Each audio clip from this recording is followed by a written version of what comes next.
Volám sa Ester Glovický, respektíve doktorka Ester Glovický. Teda ja som Ester a doktor Glovický je môj manžel. Som jedinou študentkou medicíny 6. ročníka na svete, ktorá má už v mene titul. Avšak zatiaľ tento titul vlastním len neprávom na základe spoločného priezviska s manželom. Čoskoro ho už budem vlastniť právom. Pretože manžel je doktorom vied starovekých jazykov a uznáte, že tieto dve vedné disciplíny nemajú spolu veľa spoločného. Som študentkou 6. ročníka medicíny. Sme manželmi už 14 rokov a máme 5 detí. Budem hovoriť o biochémii lásky, sexualite a manželstve. Som veriaci človek. Ak sú medzi vami neveriaci, chcela by som vás poprosiť pre prípad, že spomeniem frázu ako napríklad Boh to takto zázračne stvoril, doplňte si tam čokoľvek. Veda, evolúcia, molekuly, život, príroda a čo ja viem čo ešte, dobre? Ale budeme hovoriť o tom istom. Budem hovoriť o biochemických reakciách, ktoré sú výsledkami objektívnych biochemických výskumov. Tak poďme na to.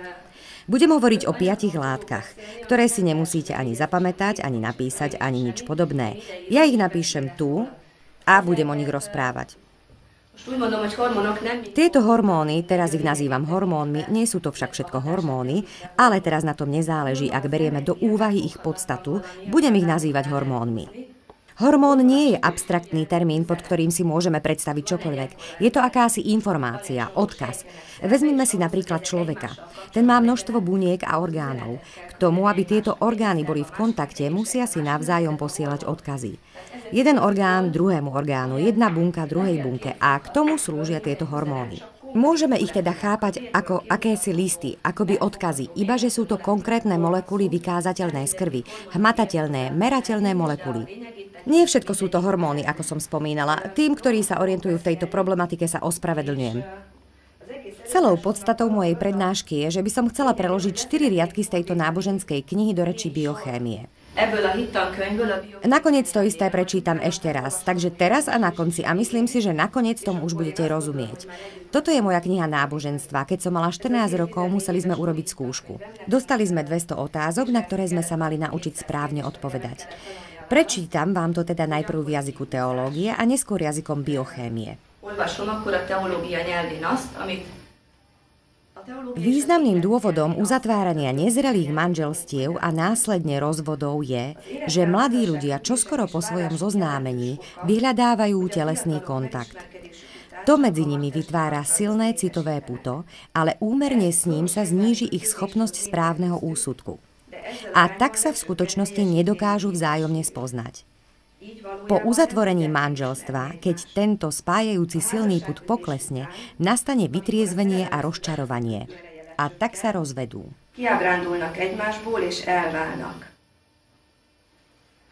Pozrime sa, prečo je tomu tak. A dúfam, že na konci už budeme rozumieť, prečo je tomu tak. Prvou látkou, ktorú spomeniem, je PA. Je to skratka fenyletylamínu. Ale myslím si, že ak by som tu napísala fenyletylamín, tak by asi polovica skupiny odišla. Takže PA. Vydržte, všetko to objasním. PA je hormónom lásky.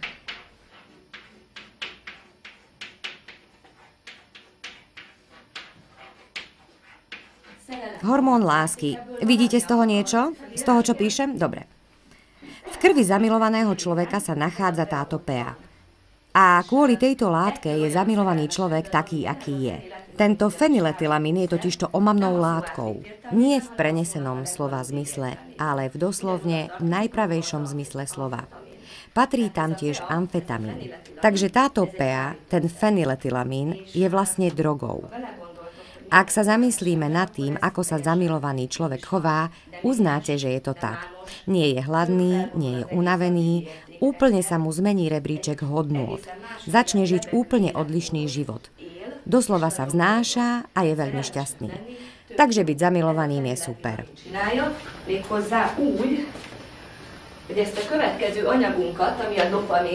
Toto spôsobuje tento fenyletylamín a to tak, že nasledujúcu látku, ktorou je dopamín a ktorá má množstvo účinkov v našom organizme a v mozgu obrazne povedané rožhaví centrum odmeňovania.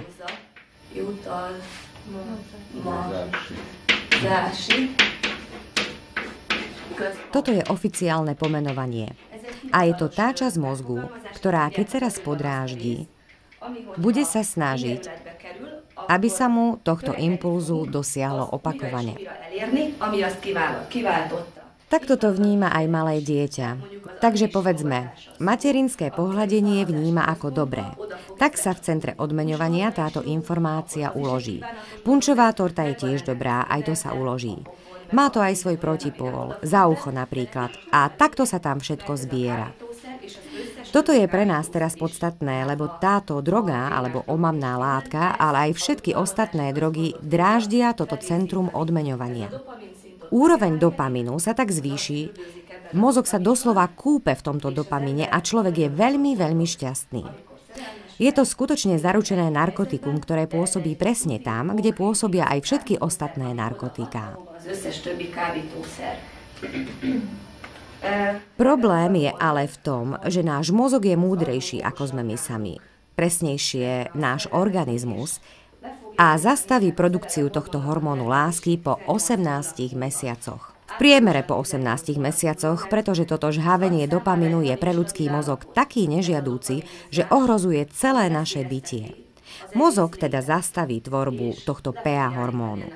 Na každej prednáške sa ma opýta minimálne jeden človek, či je to iste 18 mesiacov, a preto som skúmala v každej dostupnej odbornej literatúre viac ako 4-5 rokov, nikde neuvádzali viac.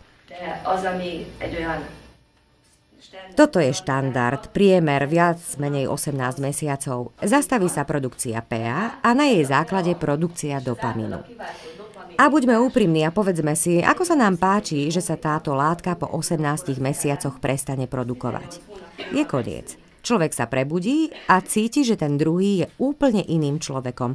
A vlastne už ani nie sme zamilovaní. Už to tak necítime. A z toho vydedukujeme, že to nebol ten pravý. Toto je taká základná modelová situácia. K tomu sa ešte vrátime. Teraz načrtneme viaceré stupne zamilovania a vysvetlím ich jednotlivé biochemické pozadie.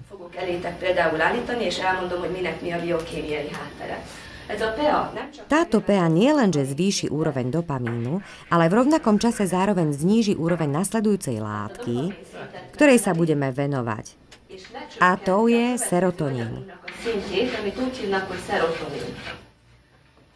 Nazvala som ho jednoduchým, ale výstižným pomenovaním. Hormón normálnosti. Nie je to tak celkom hormón, ale teraz to nie je podstatné. Ja ho nazývam hormónom normálnosti. A to preto, lebo ním je.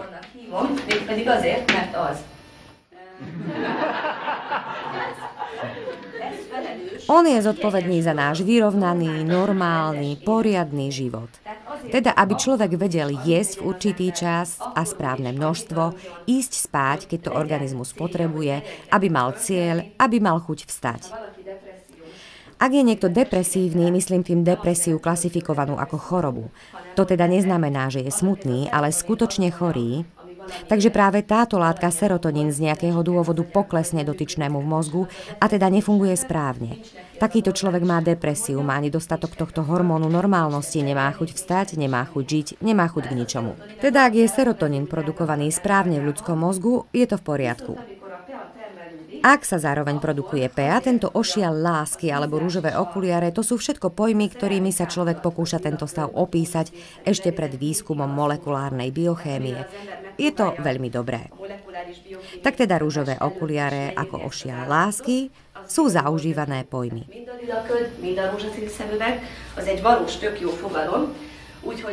Teda máme PA hormón, dopamín je nažhavený a náš hormón normálnosti je zase potlačený do mínusu. Dobre, celkom do mínusu to nejde, ale povedzme, že je pod normálom. Teda, čo by nás ešte nejako vedelo podržať v rovnováhe, už ani to neexistuje. Nie je. To všetko pre lásku. Ale keď tých 18 mesiacov uplynie, človek zažíva pocit tzv. Abstinencie tejto látky. Okrem toho sa nestimuluje dopamínové centrum, teda tzv. Centrum odmeňovania. A naviac ešte nešťastník, ktorý sa rozchádza so svojou láskou, už nemá ani hormón normálnosti, ktorý by ho ešte nejako podržal v rovnováhe. Teda po rozchode, alebo ak sa láska pominie, nastane tá depresívna situácia, ktorú človek v každom prípade prežíva po rozchode. ak sa Pea pominie. Po skončení každého zamilovania s jednou výnimkou. Ale k tomu sa ešte vrátim neskôr. Ak by som zabudla, tak ma na to upozornite, čo by malo byť tou výnimkou.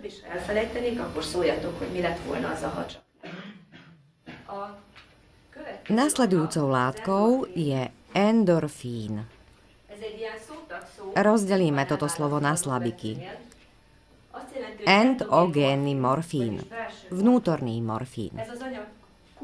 Táto látka je navľaz rovnaká ako morfium, takže je to tiež droga. Je to naše vnútorné analgetikum. Funguje to tak, že ak človeka zasiahne bolesť, uvoľní sa táto droga. Napríklad pri pôrode sa uvoľňuje v obrovskom množstve, ale aj pri oveľa jednoduchších veciach, napríklad pri športe. Prečo sa stane to, že niekto ide behať, takmer si vypluje plúca alebo mu skoro ide otrhnúť stehno a ak v tom napriek tomu pokračuje, príde domov v takom stave, že je vo vytržení. Bolo to super a na druhý deň to zopakuje a prežije to isté. Je tomu tak preto, že ak by už skutočne vypľúval plúca alebo by mu roztrhlo stehno, začne sa produkovať endorfín a človek bude šťastne behať ďalej, veslovať, robiť čokoľvek. Tento náš endorfín je tiež skutočná droga, ktorá tiež pôsobí v našom tzv. Centre odmeňovania. Toto je pre nás dôležité. Nie tak z pohľadu behania, ale preto, že ho nazývajú hormónom šťastia.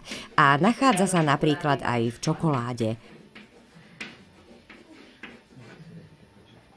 Je dôležitý tiež preto, lebo je zodpovedný za náš orgazmus. To je tá látka, ktorá vytvára ten psychofyzický pocit orgazmu, ktorý vyvoláva. Konkrétne podľa definície ten pocit stupňujúcej sa extázy, rozkoše, to je totiž definícia orgazmu. Táto látka, ten endorfín, ju bude vytvárať. Teda v sexuálnom vzťahu, kde je prítomný orgazmus, sa endorfín uvoľňuje vo vrcholne turbulentnom množstve a spôsobuje ten pocit, ktorý spôsobuje.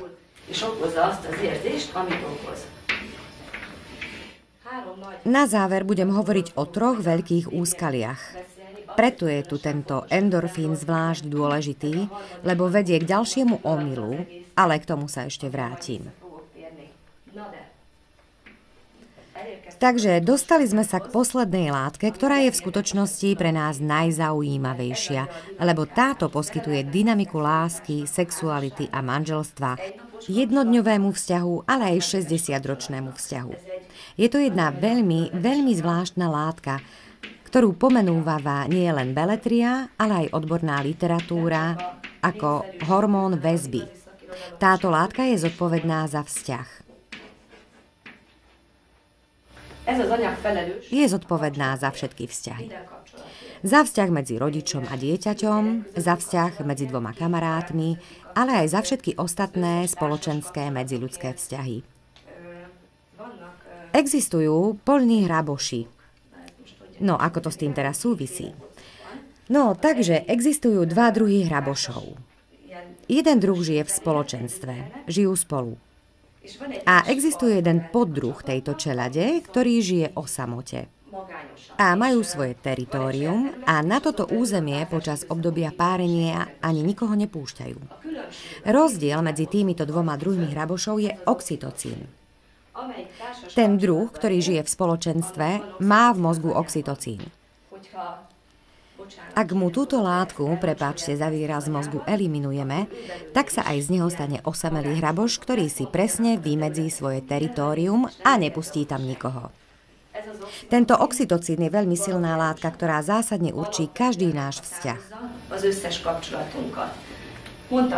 Hovorila som, že sa produkuje, ak napríklad matka objíme svoje dieťa, alebo sa nejaký otecko za ruky prechádza so svojím synom, alebo keď sa tak 2 kamaráti potľapkajú po pleci. A produkuje sa aj vtedy, ak sa 2 ľudia na seba sústreďujú. Neviem, či sa chystá niekto z vás na medicínu alebo na prírodovedeckú dráhu. Ale ak áno, vedzte, že biologický odborný článok vyzerá tak, že polovica z neho je napísaná po anglicky, polovica je po latinsky a spojky sú po maďarsky, vo vašom prípade po slovensky. A v tomto článku sa uvádzalo, bolo to v maďarčine, že oxytocín sa produkuje v tom prípade, ak si dvaja zúčastnení vo vzťahu venujú navzájom priestor a čas. Toto je jedna náramne silná veta. Teda tento hormón väzby a vzťahu sa produkuje aj vtedy, ak napríklad títo dvaja načúvajú jeden druhému.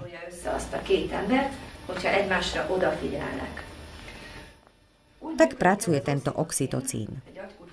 Bavili sme sa s mojím kamarátom, mozgovým chirurgom, že zapisuje zážitky do pamäte. Zapisuje do pamäte, s kým sa čo stalo. A práve tu sme sa dostali k problému. Totiž oxytocín sa produkuje nielen vo vzťahu, ale ešte ďalšími 2 alebo 3 spôsobmi.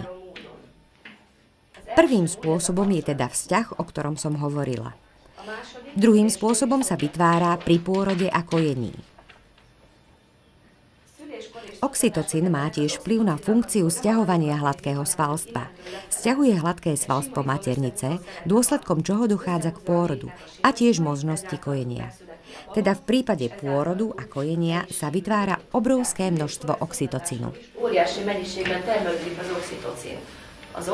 Je v poriadku, že sa produkuje, aby spôsobil rytmické sťahovanie maternice, aby sa bábätko mohlo narodiť. Ale nakoľko sa dostane do nášho krvného obehu, dostane sa aj do nášho mozgu. A čo sa stane? Uloží to všetko do pamäte. Aj pôrod, aj kojenie, rovnako ako aj potľapkanie po pleci, vzájomnú pozornosť, aj prechádzku, rozhovory a chodenie do kina. A tretí spôsob, kedy sa oxytocín vytvára, či to chceme alebo nie, či sa vám to páči alebo nie, uvoľní sa v obrovskom množstve vo veľkej miere, a to práve v priebehu orgazmu. V priebehu každého jedného orgazmu. Aj v tom prípade, ak mal dotyčný v úmysle iba jednorázové dobrodružstvo, aj vtedy sa oxytocín bude produkovať. A aj toto má svoje opodstatnenie. U mužov je táto látka zodpovedná za uvoľnenie spermií, ejakuláciu, a v prípade ženy rytmické stiahnutie maternice a vytvára sa isté vákuum. To celé sa deje preto, aby čo s najväčšou pravdepodobnosťou došlo k počatiu bábätka. Teda vytvorí sa isté vákuum, aby sa spermie dostali čo najhlbšie a aby sa 2 bunky mohli čo s najväčšou pravdepodobnosťou stretnúť. Teda oxytocín, hormón väzby, je látkou každého vzťahu, ktorá tvorí pamäť. Bude sa uvoľňovať aj pri orgazme. Teraz už vieme prečo. Pre tie 2 dôvody aj v mužovi, aj v žene. Chlapci tiež nie sú výnimkou. Niektorí tvrdia, že oxytocín sa produkuje iba u žien. Nie, aj u mužov. Je to u oboch rovnaké. A pri každom sexuálnom akte, pri orgazme sa uvoľní a uloží do pamäte, s kým a čo sa stalo. Teda nie len prechádzky, kino, ale aj to, s kým sa čo stalo. Mnohí odborníci vedia, že obrovské množstvo ľudí sa trápi kvôli tomu, že sa napríklad do manželstva, do vzťahu, v ktorom práve žijú, do manželského života, akoby premietajú zážitky zo skorších vzťahov. Tie zážitky sú akoby uložené v našej pamäti. Teda, čo sa stalo? Pamäť prelistuje tú istú knihu a vyvolá v nás rovnaké zážitky. Amikor újra kiváltják. Tehát így föl tud sorakozni egy csomó. Takto sa vie nahromadiť množstvo skorších zážitkov z predchádzajúcich vzťahov, ktoré môžu byť bolestivé a rušivé. Za chvíľu sa vrátime k tomu, prečo je to tak. Povedala som vám o tých 5 látkach a potom som myslela na to, že by sme mohli demonštrovať 4 typické príklady lások, ako fungujú a aké majú biochemické pozadie. Prepáčte. Bude to tak, že teraz uvediem 4 typy lások na určitej časovej priamke, po ktorej sa prejdem. Toto tu bude čas a ja pritom budem hovoriť, aké hormóny ako pôsobia a budem poukazovať na to, čo dotyčný cíti. Všetky príklady, ktoré použijem, sú skutočné. Žiaľ, u mňa došlo k pracovnej deformácii a tak, ak mi niekto rozpráva o svojom vzťahu, v mojej mysli prebiehajú akoby v druhom programe biochemické procesy pozadia toho, o čom mi rozpráva. Toto sa budem snažiť odbúrať, ale zatiaľ mi to pomáha a profitujem z toho. Povedzme si teda niečo o prvom prípade, kedy sa uvoľňuje hormón PA. Je to dosť typický príklad. Niekto sa do niekoho zamiluje, je totálne šťastný, vznáša sa, je na smrť zamilovaný, cíti sa veľmi dobre. To poukazujem na to, že intenzita je niekde tu hore. Čo vyplýva z drogovej povahy látky PA? Zamilovaný nebude vidieť to, akým ten druhý v skutočnosti je, ale akým by ho rád chcel vidieť.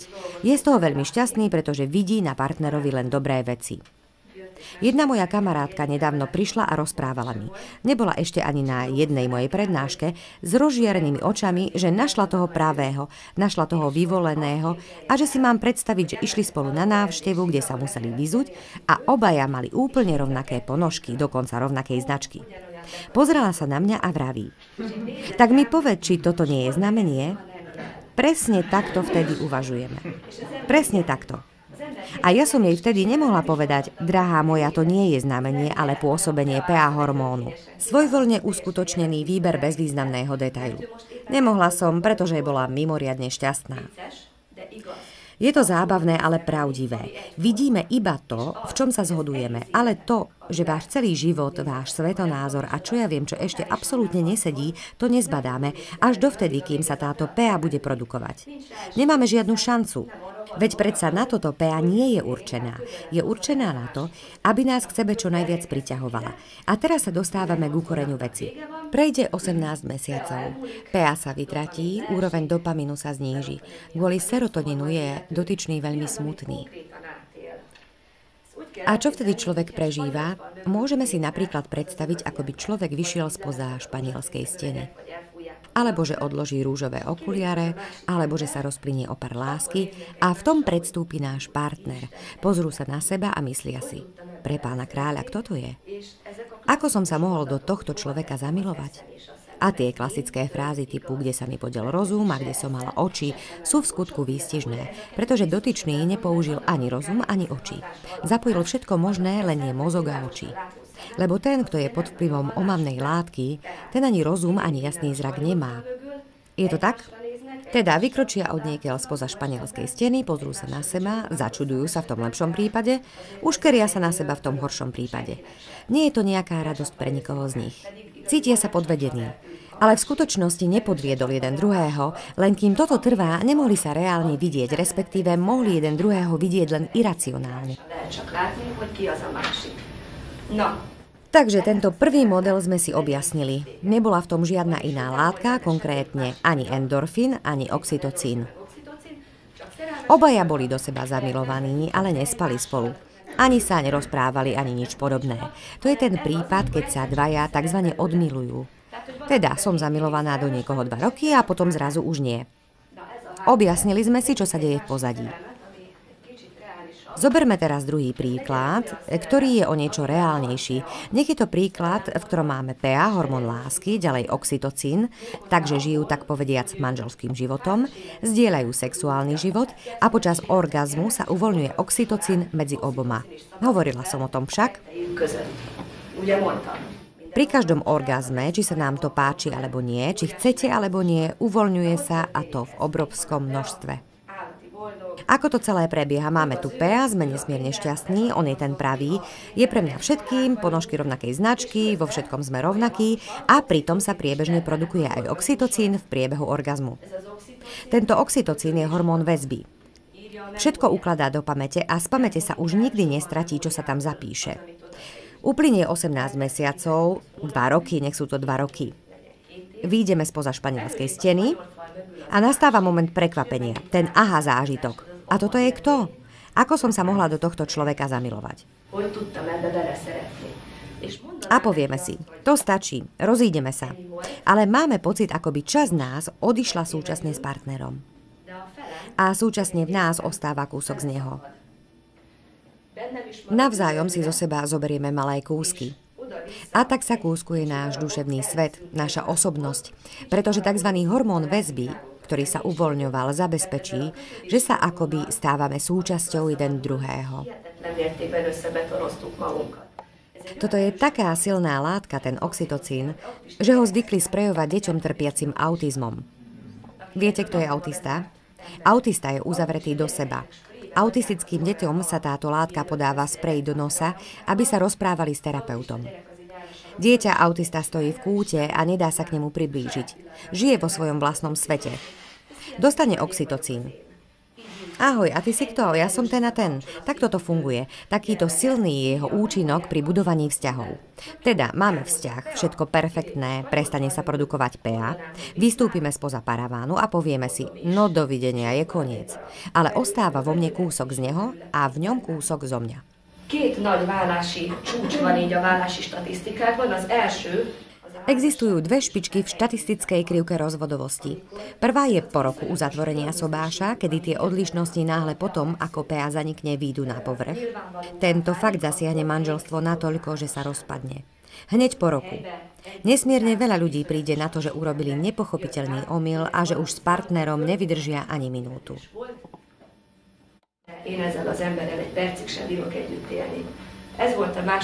Toto bolo pozadie druhého typu vzťahov. A teraz tretí, ten je snáď najtypickejší. Takže máme tu prítomnosť PA, teda sú totálne zamilovaní, je tu oxytocín a samozrejme aj endorfín. To je jednoznačné, že? Lebo endorfín je látkou orgazmu, oxytocín sa stále uvoľňuje a zároveň aj endorfín. Teda na jednu omamnú látku sa navrství druhá omamná látka a to spôsobuje dobrý pocit. Toto spôsobuje fyzické uspokojenie plus ďalšie väzby v mozgu. Teda je reč o dvoch omamných látkach, ktoré súčasne v mozgu pôsobia. Takže rozoberme si podrobne tretí príklad. Máme tu lásku, máme oxytocín a endorfín. Takže dvaja spolu žijú, majú telesný kontakt, ale je tu aj oxytocín, pretože si budujú vzájomný vzťah. Teda chodia do kina, rozprávajú sa, počúvajú sa navzájom, venujú si pozornosť. Toto je dosť typický dnešný model. Teda je reč o dvoch ľuďoch, ktorí sa naozaj majú radi. Strávia spolu veľa času, kvalitného času a pritom žijú spolu aj telesne, aj duševne. Čo sa stane v takomto prípade? PA je prítomná v obrovskom množstve. On je ten pravý. Zistujem, že v aute počúva rovnakú hudbu ako ja, aj ponožky, aj všetky ostatné nevyhnutné zložky života sa zhodujú. A pritom, znovu sa prejdem, lebo pritom sa deje aj to, že sa oxytocín produkuje dvojakým spôsobom. Spôsobom zo vzťahu, ale aj spôsobom z orgazmu. Viažu sa navzájom dohromady. Uplynuli 2 roky, vystúpia spoza španielskej steny a začnú mať taký zvláštny pocit, že predsa len niečo nie je úplne v poriadku. Ako som hovorila, boli vo vzájomnom vzťahu. Venovali si čas na to, aby sa vzájomne spoznali, aby sa rozprávali, aby sa previezli na kajaku alebo neviem ešte na čom, aby išli spolu do jaskyne a tak ďalej. Uvádzam schválne príklady, ktoré uvádzajú ľudia rozvedení po 20 alebo 30 rokoch. Opisovali, ako bolo príjemné chodiť spolu do jaskyne, kajakovať a pritom by si nikdy nemysleli, že sa navzájom nepoznajú. Teda PA sa pominulo. Vytvorilo sa medzi nimi puto na základe oxytocínu. Takže už cítime, že niečo nie je v poriadku. A tí dvaja sa začnú navzájom odsudzovať. 2 kamene sa navzájom obrusujú.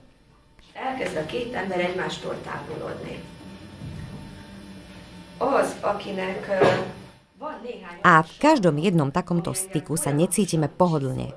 Niečo nám nesedí. Niečo do seba nezapadá.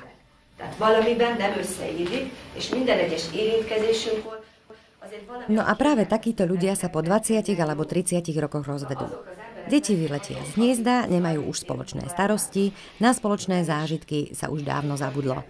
Takíto ľudia už nežijú plnohodnotným manželským životom. A ani keď majú voľnú chvíľu, nebudú ju tráviť s tým druhým. To je jednoznačné.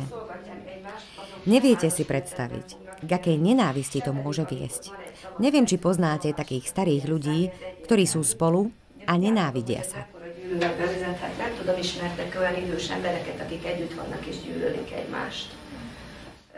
Minule som bola v obchodnom dome a jedna pani tlačila nákupný vozík. Nebol to typ zanedbanej ženy, ale taká sebavedomá pani. A za ňou cupital jeden postarší pán, ktorý tiež vyzeral dobre na svoj vek, ale bol utiahnutý. Tá pani z neho urobila takého utiahnutého muža. Takto šiel za ňou a žena tlačila vozík a bez toho, že by sa pozrela dozadu, povedala svojmu mužovi: nekúpim ti nič, nenávidím ťa. Vie niekto z vás, ako sa tomuto dá vyhnúť? Ak dvaja nie sú doslova jeden pre druhého stvorení. Na konci prednášky sa budú dať klásť otázky. Dlhé roky alebo dlhé desaťročia sa obrusujú navzájom. Tak veľmi sa dokážu nakoniec znenávidieť, že je to až neuveriteľné. Pomaly sa ich vzájomný vzťah začne rúcať a nedokážu ho ďalej udržať. Totižto ten oxytocín sa nepominie ako PEA za pol druhá roka.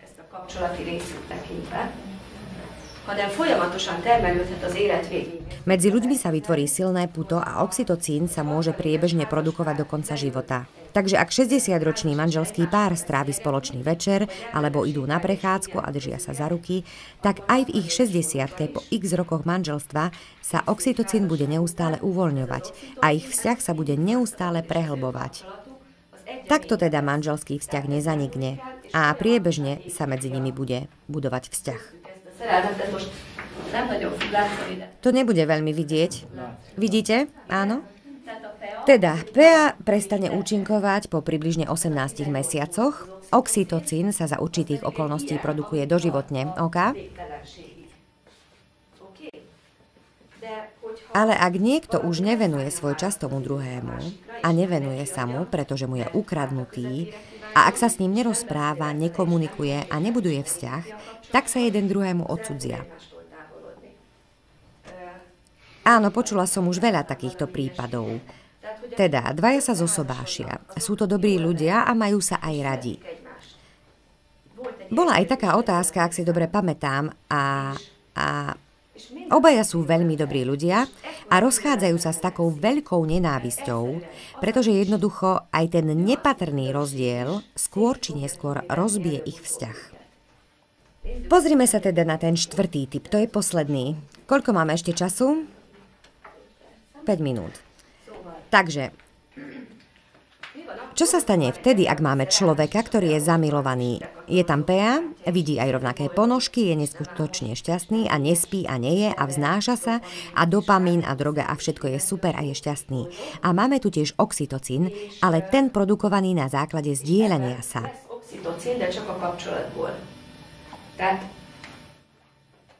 Je obrovský rozdiel medzi oxytocínom, ktorý sa uvoľňuje pri zdieľaní, a tým oxytocínom, ktorý sa uvoľní pri orgazme, čo do ich množstva. Neprezradím vám hneď na začiatku, ako to dopadne. Takže majú sa radi, sú do seba zamilovaní, majú rovnaké ponožky a pritom sa aj spoznávajú, rozprávajú sa, chodia kade tade, venujú si navzájom čas a venujú si pozornosť aj priestor. No prešlo 18 mesiacov, vystúpia spoza španielskej steny a tu sa môžu stať dve veci. V prvom prípade si povedia: pre pána kráľa, a kto je to? Kde som podiel rozum? Kde som dala oči a tak ďalej a tak ďalej? A vtedy si môžu povedať: pozri, nefunguje to, buďme radšej kamarátmi. Toto je jediný prípad, kedy môžeme povedať, že buďme radšej kamarátmi.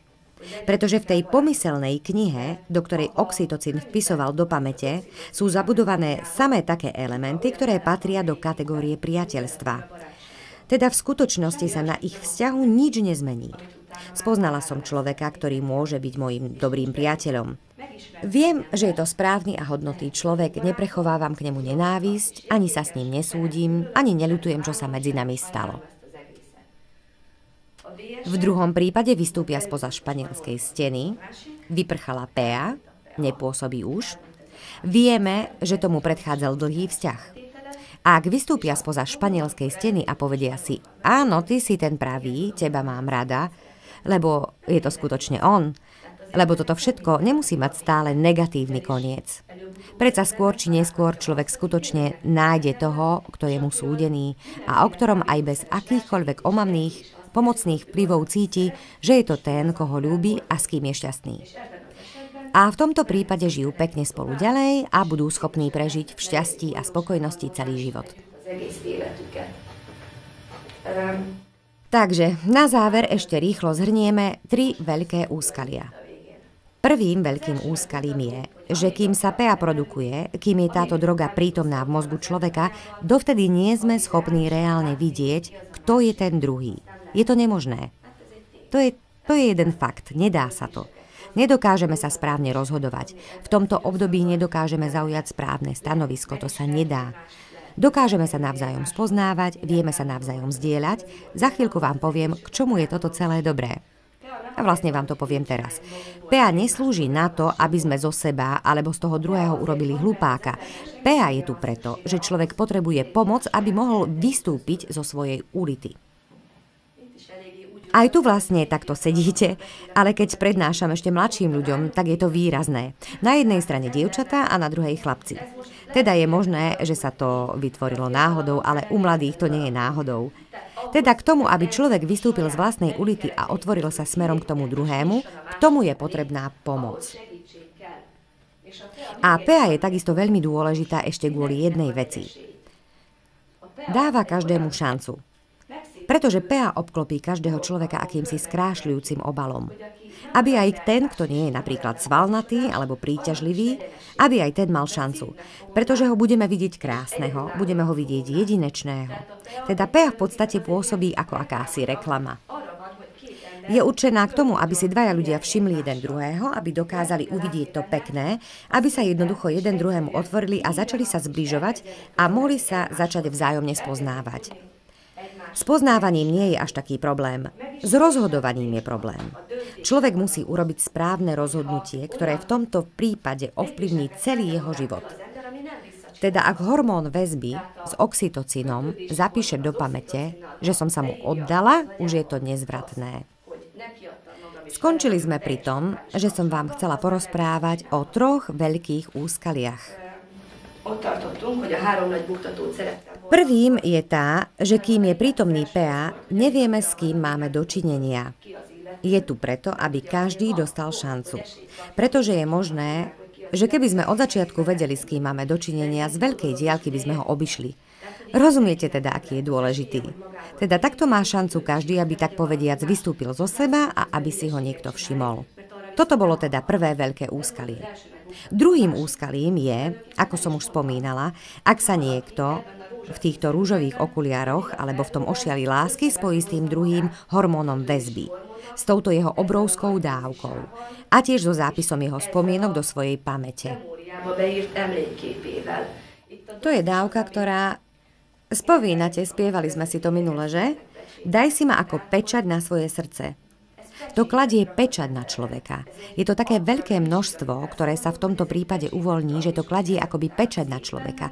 A potom, ak sa títo dvaja rozídu, zanechá to na nich hlbokú jazvu, lebo jeden aj druhý akoby strácajú časť seba. Toto sa ale bez následkov nedá robiť do nekonečna. Následkom toho všetkého je roztrúsená osobnosť. A tretím veľkým úskalím je to, že ak niekto túži výhradne len po sexualite, povedzme, že koná pudovo. Bol by niekto taký smelý a povedal mi, akú z tých 5 látok potrebuje? Hovor. Endorfín, to je ono, endorfín. Teda, ak niekto túži výlučne len po sexuálnom akte, ide mu o túto drogu. Ale k tomu, aby túto drogu dostal, nutne ho sprevádza aj oxytocín, ktorý sa, ako som povedala, tiež uvoľňuje počas orgazmu. Je možné, že túži len potom a povie si, to bol len vzťah na jednu noc, ba čo viac, bude to len 5-minútová záležitosť, ale aj vtedy sa oxytocín uvoľní a zapíše sa to. A to je teda tým tretím veľkým úskalím, ktoré som tu popisovala. Prečítam vám ešte raz tie 4 riadky. Významným dôvodom uzatvárania nezrelých manželstiev a rozvodov je, že mladí ľudia čoskoro po svojom zoznámení vyhľadávajú aj telesný kontakt. To medzi nimi vytvára silné citové puto, ale úmerne s tým sa im zníži aj správny úsudok.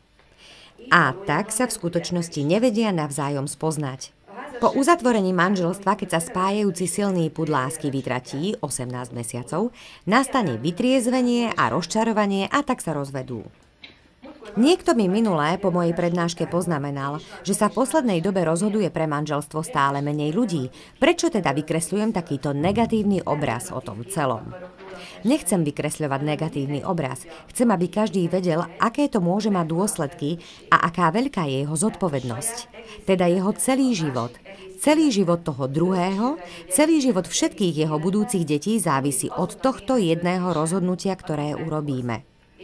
Ale môže to byť aj pekné. Mali by ste už rozumieť, za akých okolností to môže byť pekné. Byť zamilovaným je dobré. Byť šťastným je dobré. Spoznať nejakého druhého človeka je dobré. Byť s ním je dobré. Sexualita je tiež dobrá vec, absolútne. Aj vzťah je dobrá vec. Len sa to nedá zmiešať do jedného guláša, lebo potom sa to najpravdepodobnejšie skončí rozvodom. Ide o skutočne veľmi vážne rozhodnutie. Takže aby ste vedeli, kedy, v akom stave, o čom nie ste schopní reálne rozmýšľať. A potom budete mať šancu na šťastný manželský život, ktorého je v poslednej dobe stále menej a menej.